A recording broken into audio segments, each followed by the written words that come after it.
What's going on, you guys? Welcome to the third section of Playboy Conversations. We're going to be talking about texting today. Technology is something that we use every single day, and when you meet a girl who is, she likes you, you want to keep things going, you want to see her again, it makes sense that you're going to have to get her contact information. And after you get her contact information, you're going to have to message her. Now, there's a variety of ways that we can talk to people, but the most common one now is through text, through words on a screen. So I would say that, words on a screen can be quite frustrating for people. People spend a lot of time thinking about it, but it's really not that difficult. Like, there's actually some simple principles that you can go by to make sure that if you get a girl that likes you, you can meet up with her. Now, there's some times where if you have a girl who's kind of on the fence, she doesn't really know about you, she's like, maybe I like this guy, maybe I don't. You can convince her to come out with you over text. Doesn't happen a whole lot. It's usually a little bit better if you have like a really good social media and she sees that, especially for the young girls. But you're really dealing with something that's not even like 5% of the whole process, okay? Most of it is going to be the interaction that you had in person with them, because that's how they get the most information from you. That's what they're going to be thinking about when they're texting you, okay? And if you had a good interaction, you had a solid one where she feels good, she leaves like wanting to see you again, then she's probably going to do that, okay? But if she's like kind of whatever, or she just gave you her phone number because she was being nice and you didn't do a very good job, then no amount of texting in the world, no amount of game over the phone can save you. All right, so we're going to cover the basic principles here, and I would say one of the biggest ways that men mess up is being incongruent. Okay, when I say incongruent, I mean they act different over texting, over technology, than they do in real life. And the main reason why they do this is because they're overthinking things. Okay, so like I said, you guys, this is not complicated. I'm going to break it down for you super simply. In some of the next modules, we're actually going to be going over specific situations. But I don't want you guys to think like this is where people get lost and they think it's all games. It's really not. It's just there's a lot of unknowns when you're texting people, because you only see words on a screen. When it's in person, you can kind of see their reactions and see how things are going. It's a lot easier for you to tell what's happening. But over text, it's not. So you really gotta spend your time doing the things that matter. And a high-value guy is not going to be spending his days staring at his phone hoping to get a message or hoping to craft the perfect message, okay? He's going to be working on himself and making himself better. So go by these principles and you'll just be fine. All right, principle number 1. The main point of texting is to meet in person. That's why you got the phone number in the first place. That's why you're messaging her right now. It's to meet in person. If you were texting her for other reasons, I don't know what you're doing. Maybe you want a pen pal, I don't know, okay? This doesn't mean that every text message you send is asking her out, but it does mean that that's the overall goal for most of the interaction, is you're trying to meet up with this person in real life, okay? And she should be trying to do that too. And if she's not trying to meet up in person, well, then you should probably find somebody who will meet up in person. Okay, tip 1. 2, the second fundamental principle is always keep things positive. There's absolutely no reason to inject negativity into your messaging, into like the things that you send women. Like, there's just no reason. It's because it doesn't benefit you. Like, guys who come out and say, oh, why'd you give your phone number out if you're not going to message me back? Or like, hello, I would appreciate a response. You're being rude. Like, none of those things are going to make your life better. Lashing out at them will make her lash back out at you, and then you get this negative spiral going, and then you both leave, bitter and just don't want to talk to each other. Okay, like I said, there's a lot of unknowns. Always assume the best. If a girl isn't texting me back, I assume she is, been busy in the middle of something. I don't assume she hates me. All right? Because honestly, that's usually what's happening. Okay? Or maybe she was like, whatever. Like, there's something else going on with her. She's in a mood. I don't know.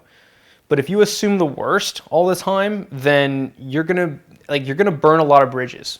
And let's say you encounter that person in real life. Like, what's that going to be like? It's going to be super awkward. That's why I always leave things on a positive note. And look, hey, there's a chance, yeah, she is ghosting me and she doesn't like me. But what would me lashing out at her and introducing some negativity in there actually do to benefit my life?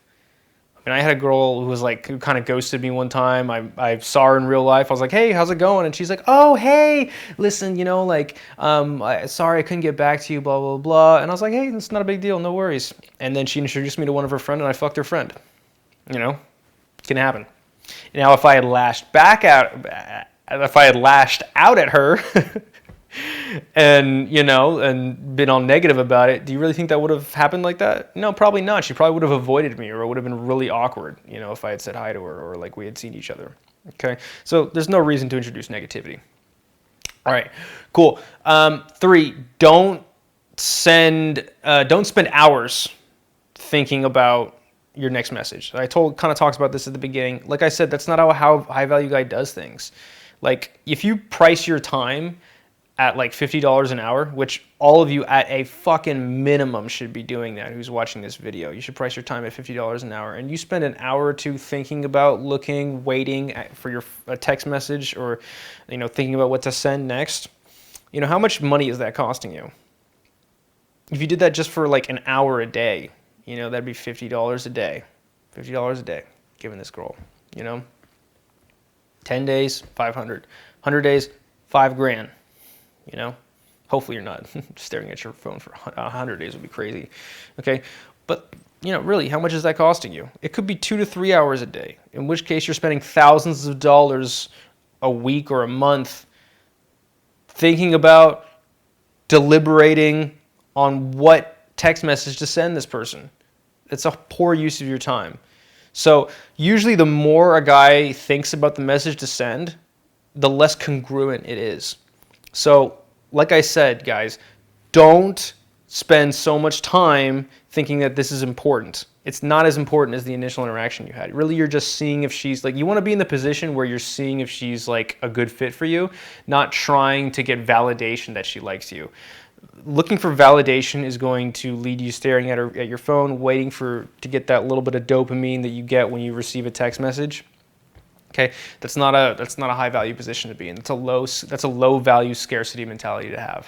Okay, and we all fall into these traps, but being aware of it and being aware of your behavior will help. Okay, now the last fundamental that I'm going to give you about texting is treat it as a communication device. Okay, just because I said the point of texting is to meet up, don't only use your phone to schedule dates or to set up a time to meet. Okay, the truth is if a girl likes you, she wants to hear from you.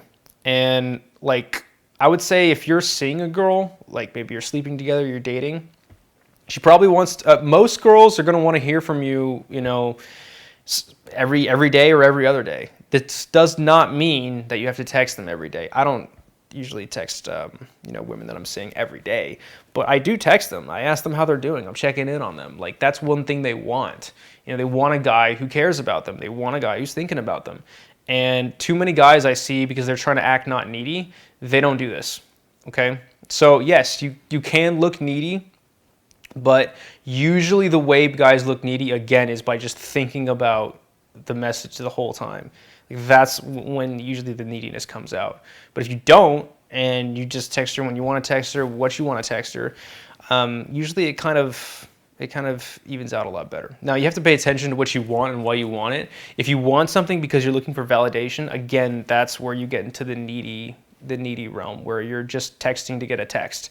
You don't actually care about that sort of stuff. So keep those two mindsets in balance. You're texting to meet up with her, but you're also there. You don't want to check in on her. You want to make sure that she's doing okay. Or if you do like her, hopefully you want to hear from her. So we'll go over how to how to have fun, how to flirt, how to do all that stuff over text. If I see a funny meme on Instagram, I'll just send it to her. It's as simple as that. Okay, so we'll talk about that in some of the next episodes. Now, we've talked about the fundamentals of texting. Next time, what we're going to be talking about is we're going to talk about how to actually set up a date. Probably shouldn't call it a date. Set up a way to meet up with this person in real life. Okay, there's a specific way to do this, and if you do it wrong, a lot of guys get a lot of no's going in. It's a super simple process, and we'll talk about it in the next episode. We'll see you there.